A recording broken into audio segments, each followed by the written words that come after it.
Oprah story. My Oprah story started with my giving. Believe it or not, I have been giving to an organization that feeds the hungry out in Dallas, Texas, called Minnie's Food Pantry. Minnie's Food Pantry had Oprah as their keynote speaker for their gala one year, and there were only about 200 people in a room where Oprah would be speaking. And so I felt like all this time I had manifest. First of all, I always wanted to meet her because people would call me, you're like a little Oprah. You're like I said, I'm going to play her one day, right? So I said all this. So at this event I was invited to, here I am 10 feet away from Oprah. And she goes, let's get the giving started. I want you to come up and tell what you're going to give to this organization this year. Come up and join me on the stage to tell me. So people went up to get in line to say how much they were going to give to the organization that year. And people were saying 100,000, 50,000, 75,000. I said, I want to go up there, but I ain't got that kind of money. I don't know. But then I said, I can't be ashamed of what I have. And I remember in the Bible, there's a story where it says the woman who had the least, and she actually gave the most. So I went up. My mother said, what are you doing? Because my mother was there with me. I said, I got to go up there. I get to beat Oprah. So I got in line, and the young lady that went before me said that she was going to give $5,000. I said, thank you, Lord. I don't that's in my range of my giving. So I went up and I said, I'm going to give $10,000. I'm sorry, I'm going to give $1,000 per year for the next 10 years to this organization, and I'm going to give them my check when I play you in your autobiography. And the audience went nuts, and Oprah looked at me, and she put her mic down and grabbed me by both hands, looked me eyeball to eyeball, and said, and you will. And so I'm going to have this Oprah moment. So that happened maybe in April. By the time November rolled around, I had auditioned for a role on a show. Believe it or not, it was called Ambitions. And I got the role. You guys saw me play the sister on Rondell Lancaster on Ambitions. Mm-hmm. So I said, Lord, I wonder if Oprah ever put the two together, that the young lady who told her on stage, I'm going to play you in your autobiography, is also the one that she hired and gave the thumbs up to be one of the leads on Ambitions. So that's my Oprah story. And so yet to come is that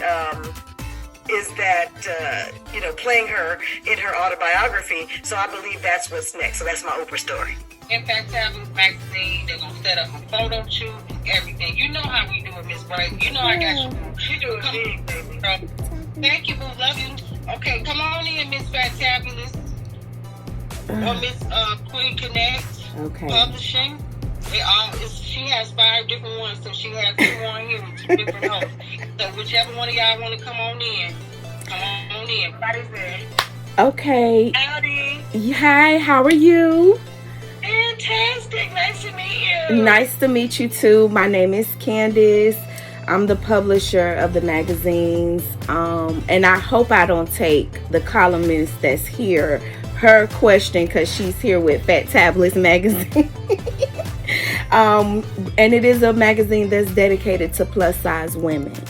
And yes, so we definitely got to get you on the cover. Absolutely. You're beautiful, gorgeous, stunning. I love the brightness of just your personality. So I would love to share that with the audience, But anyway, while we're here, I kind of did want to ask you about your weight loss journey. I think I ran across an article that stated that you went through Jenny Craig, and I was like, is this true? Because I haven't heard that name or that organization in so long. I remember back in the day it was really popular, and a lot of women did truly lose weight with that. And I don't want to center so much on weight loss when it comes to Fantabulous Magazine and Plus Women, but a lot of people make life about our weight. And so, we do find ourselves talking about it, discussing it, and things like that. I just wanted to know what inspired that weight loss journey and what was the result of it afterwards. Did you notice any differences in your life and roles? Interesting question. You guys will never believe this, but I had just finished shooting Sparkle, the Whitney Houston movie. And I was sitting at home on the couch, and the movies take about 6 months to a year for them to edit things and get it going. And I realized, oh my gosh, I'm 3 months into this movie is coming out. And at the time, I would just be flat out honest with you. I didn't want to be the only big girl on the carpet. As you know, that movie also has Spark. See, I call her Spark, but also has Jordan Spark in it, and she had also lost weight. She actually lost weight before the movie, Mm-hmm. and I was, plus size in the movie, right? And Tamala Mann played my mom.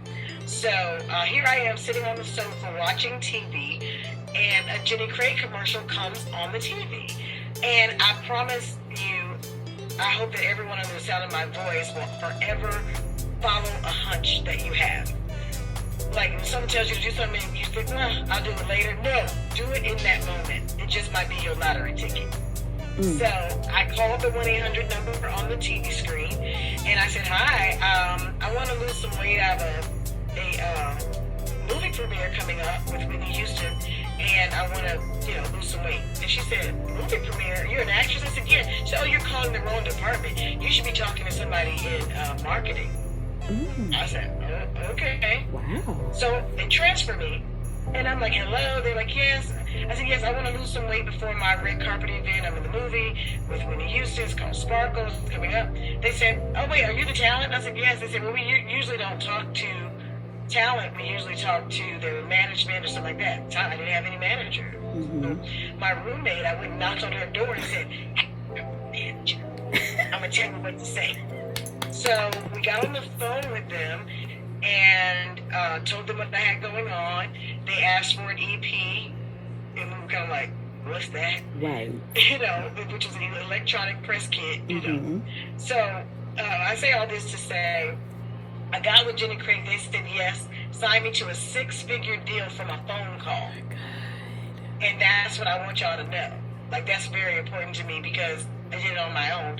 And me and my girlfriend figured out what to say to this billion-dollar company, to get this deal on a roll. So we get the deal or whatever. I start eating their food. Their food actually works.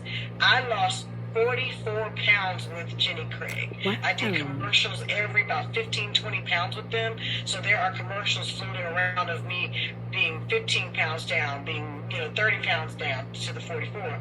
I looked fantastic. There are pictures of me on the red carpet in a green dress. I saw them. The body that came off of that Jenny Craig. I really wanted to just see if I could do it, I think. And it didn't help that there was a money carrot in front of my nose, just to be honest. Right.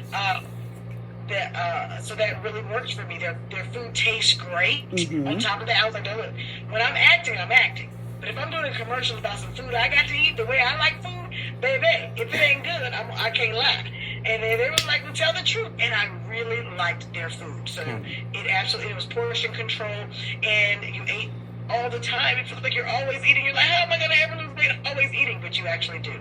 Wow. So I like to say that to some of my curvy girls who would like to lose weight. You would think that it's not eating. It's not eating enough. Right. It's smaller quantities more often during the day. We hear that, but it just doesn't sound right in our brains. Yeah. So that was a wonderful experience for me. Loved them. They treated me like royalty. I was able to travel the United States of America with the American Heart Association, speaking about how my grandmother passed of diabetes and what that meant to me. And with what I know now about eating, I could have saved her life, Right. So it was a really wonderful journey with that weight loss. And was I treated differently? Absolutely. You don't see many movies of Skinny Brely. Did y'all hear me? Did you hear what I said? Wow. You don't really see. I might have did one project, maybe two. Wow. While I was down in weight, I don't recall doing. I mean, you haven't seen the movies of me being right. I see a lot of pictures. Goddamn. when I tell you guys, the weight after a while began to, when you stop eating the food, the weight creeps back on, and I was back in full form. Mm-hmm. So there is a place for me in Hollywood that I have to represent the curvy girl. Okay. And so although, there are times when I'm like, oh, I just want a flat stomach. I want to, do a little nip tuck right here and right there. I would want to remain curvy. But you can be healthy and be curvy all day long. You can still be agile and you can still be energetic. I just got off the stage doing Little Kim from Moulin Rouge a couple nights ago. And, you know what I'm saying? So you can still do all the things. But I think that God has put me in this place to represent us because we're the real women of America. Right. Yeah. So, that's my experience, that I love being curvy, and curvy has extended more opportunities for me than being thin did. Wow, that's amazing. I have so much more to ask just on that topic alone, but I know I can't wait to speak with you further, and I can't wait to hear what else you got to say. Thank you, Mercedes, again for the opportunity, and thank you so much for that encouragement. I know a lot of women gonna appreciate that. Absolutely. And I do keynote speaking about being unapologetically yourself, being unapologetically curvy. Right. When you stand up in the room, I love speaking to rooms about, how to see us, those who don't understand it, how to see us, and for those who are, how to be us. Come on. I love it. Okay. For sure. Go ahead. I know we got to go, but we'll catch up for sure. Yes, I love it. Thank you, boo. So next we have Fantabulous Magazine. We still have like a couple of more too, Miss Brely. I'm trying to think.